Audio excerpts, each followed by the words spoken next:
Assalamualaikum, hai. Jamal MA di sini. Kali ini saya akan bercerita pula tentang enjin Toyota Vios kan. Enjin Toyota Vios dan Proton Saga 1.3 Game Pro kan. Seperti biasa, sambil menonton jangan lupa subscribe channel Jamal MA agar Anda sentiasa update dengan video-video terkini.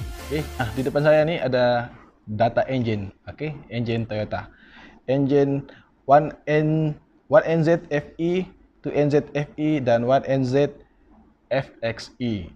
Jadi ketiga-tiga engine ni kita akan tengoklah kan. Cuma 1NZ FE dan 1NZ FXE ni sama kan, sama spek sama kan.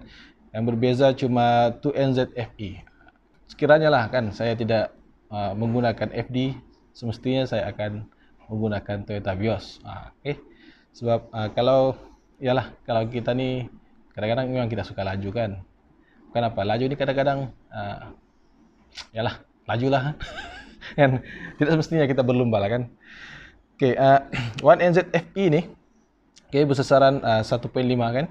Di sini 1496 cc. 1400. Kemudian bow and stroke 75 kali 84.7. Corporation ratio 10.5.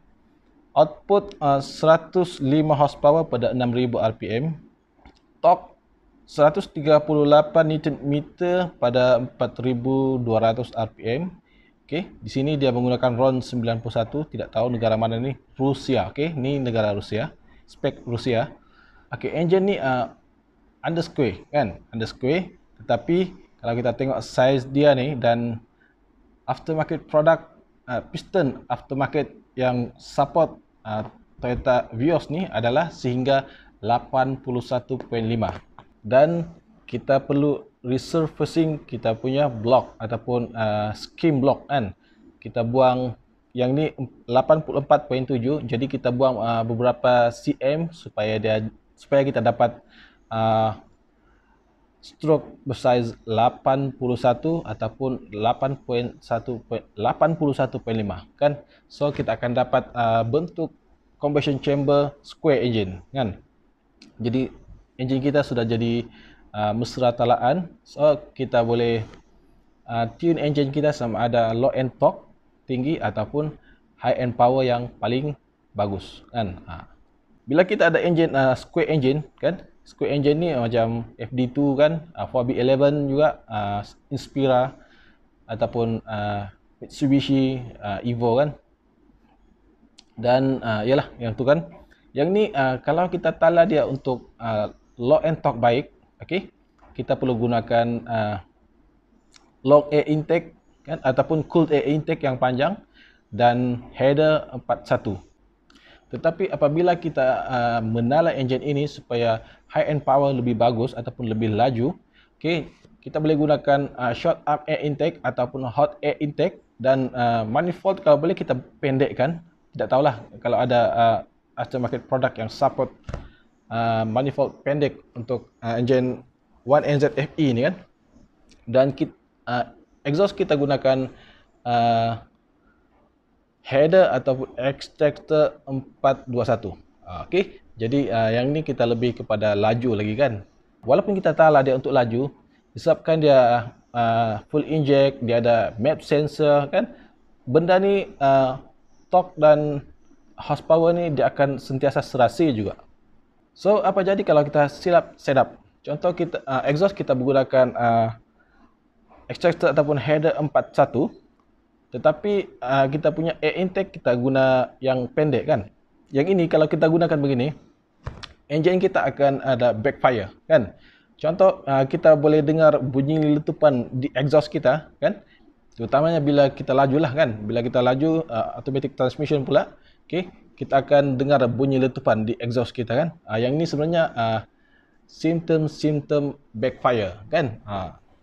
Kemudian masalah yang kita hadapi pula bila kita buat spek square engine ni adalah gear kan, gearbox. Kita perlu cari gearbox yang sepadan kan, sebab stroker kita sudah pendek kan. So kita perlu gearbox yang ratio dia besar kan, supaya kita punya torque tu kembali pulih lah kan. Macam itulah. Terbaik juga, pilihan yang terbaik juga kalau kita dapat blok 2NZFE kan. Yang ni bolt 75 kali 73. Stroke dia memang sangat pendek.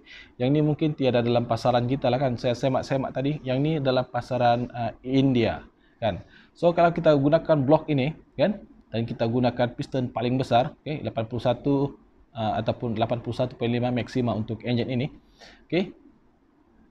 Masalah yang kita hadapi juga sama juga, gearbox kan. So kita perlu cari gearbox yang ratio dia sesuai dengan torque engine ni kan. Macam itulah. Kalau tengok data engine ni kan, okay, engine 2NZFE ni, okay, horsepower dia paling tinggi 88 horsepower pada 6000 rpm dan torque 121 pada 4400 rpm. Di video saya yang lain saya ada cakap, okay, untuk engine oversquare begini, horsepower lebih tinggi berbanding torque kan. Tapi yang di sini kita tengok dia horsepower kecil pula kan, torque masih besar. Sebab talaan kilang ni diorang tidak boleh lebihkan horsepower di sini kan. Bila diorang lebihkan horsepower di engine square ni, di engine oversquare ni, maknanya engine ni akan tidak jadi jimat bahan api. Okay. So matlamat diorang di sini, walaupun dia menggunakan engine oversquare, tetapi mereka masih inginkan sifat penjimatan minyak untuk engine ini. Okay. Jadi pilihan terbaik ataupun setup terbaik untuk Toyota Vios ni adalah, okay, kita kekalkan stroke dan kita bow up sehingga 81 ataupun 81.5. Kemudian kita reachkan kita punya AFR dan kita advancekan kita punya ignition tuning. Mesti mantap kan. Okay. Okay, itu engine Toyota Vios kan. Okay, memang terbaik juga lah kan. Toyota Vios. So Toyota Vios ni sebenarnya pesaing juga ni. Okay. Tetapi mungkin pesaing Toyota Vios ni yang ni. Engine S4PE kan. Bersesaran 1.3 1332 cc kan. Dan kuasa yang dihasilkan adalah sebanyak 94 horsepower on wheels pada 6000 rpm, kuasa maksimum 120 kilasan maksimum. Okey, daya kilas ataupun torque adalah 120 Newton meter pada 4000 rpm kan. Jadi kalau kita tengok di sini bore and stock, okey, 76 bore dan 73.4 mm stroke. Yang ini memang engine laju kan. So sebenarnya Campro 1.3 ni engine yang laju kan. Kan.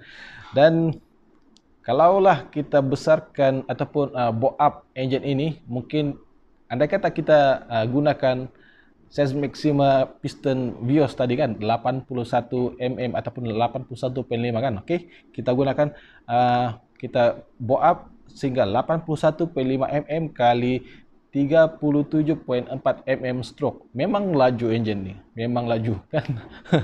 Okey. Dalam diam-diam Proton buat engine ni kan. Kan. Dan tentang gearbox tidak ada masalah kan, sebab engine ini memang kereta Proton Saga ni 1.3 memang didatangkan dengan dua versi, saya ingat kan, auto dan manual kan. So kita tidak ada masalah untuk dapat gearbox manual kan. Kan, yang ni yang ni memang saya perlu kongsi dengan anda juga kan, bahawa Proton sebenarnya dalam diam-diam dia jentera lumba yang paling ganas kan. Dan header, saya cakap pasal header sebab ramai orang WhatsApp saya, DM saya, PM lah kan di Facebook tentang header dan extractor ni. Mungkin mereka menonton video-video saya kan. Terima kasih kerana menonton. Dan jangan lupa subscribe. Okay. So untuk engine ini, okay, Campro 1.3 ni kita gunakan header 421 paling perfect kan, paling perfect. Dan untuk yang 1.6 pun ada juga yang bertanya sebelum ni. Okay. Yang tu base adalah kita gunakan 41 kan. Tetapi kalau kita modif kita punya exhaust header, kita kena buanglah IAFM tu kan. Sistem yang mengubah perjalanan angin, perjalanan udara dari luar ke pembakaran kan. Kalau RPM rendah, udara tu akan melalui air intake yang panjang kan. Bila kita RPM laju, okay, laluan udara tu dia akan shortcut.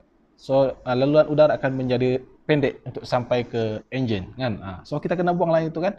Kita perlu gunakan aftermarket product manifold yang support S4PE ni. Okay, engine Proton ni bukan calang-calang engine juga sebenarnya kan. Dan kalau kita tengok Proton Saga ni masa mula dilancarkan, Proton Saga yang terkini lah kan. Kalau masa dia mula dilancarkan, saya pernah tengok iklan lah kan, ataupun komersial lah kan tentang kereta ini. Okay, kerangka Proton Saga ni memang sangat kukuh kan. Mungkin dia dibuat kukuh begitu disebabkan enjinnya ni memang enjin kuat kan. Kita kena hargailah Proton kan. Lebih-lebih lagi sekarang ni dia punya saham sudah kena ambil alih oleh syarikat asing kan. Jangan sampai kita kehilangan semua Proton ni. Okay. Okay, itu tentang kedua-dua enjin ni kan. So bila kita cerita tentang ignition timing dan juga AFR kan, yang ni kita boleh advance kan kita punya ignition timing, dan juga kita boleh reach kan kita punya AFR kalau untuk laju. Okay, so simple kan, kita boleh dapat engine yang laju dengan kedua-dua engine ni kan. Kita boleh dapatkan kereta yang laju dengan kedua-dua engine ni kan. Okay. Saya sebenarnya lebih suka menyentuh hal-hal mechanical engine kan, sebelum saya menyentuh ataupun sebelum saya bercerita tentang ignition kan, ataupun AFR. Sebab kalaulah saya ada peluang menala sebuah engine kan, ini adalah benda terakhir yang akan saya sentuh kan, benda yang terakhir saya akan sentuh. Maknanya sekiranya timing ataupun tuning mechanical itu tidak berapa tune, saya akan perbaiki timing itu ataupun tuning itu di ignition dan juga AFR. Kan? Macam itulah. Jadi kita punya tuning tu dia ada, kita tidak buat membabi buta lah kan. Kita punya tuning tu memang ada perjalanan lah kan. Yang perjalanan yang bagus lah kan. Dia tidak melompat sana, tidak melompat sini kan. Macam itulah. Andai katalah tuning mechanical kita sudah tune, maknanya kita tidak perlu lagi AFR lah kan, kecuali kalau kita betul-betul mau race lah. Dan satu lagi kelebihan engine Campro ni, okay, dia tidak menggunakan rocker arm kan, dia menggunakan tapered. Okay, maknanya putaran engine yang dihantar ke camshaft tu kan, dan camshaft terus mengetuk tapered valve kan. So kita tidak akan ada mengalami masalah valve clearance dan sebagainya kan. Tetapi minyak engine perlu jaga kan, sebab yang menjaga valve clearance di dalam tu ataupun valve lush di dalam tu kan adalah minyak kan.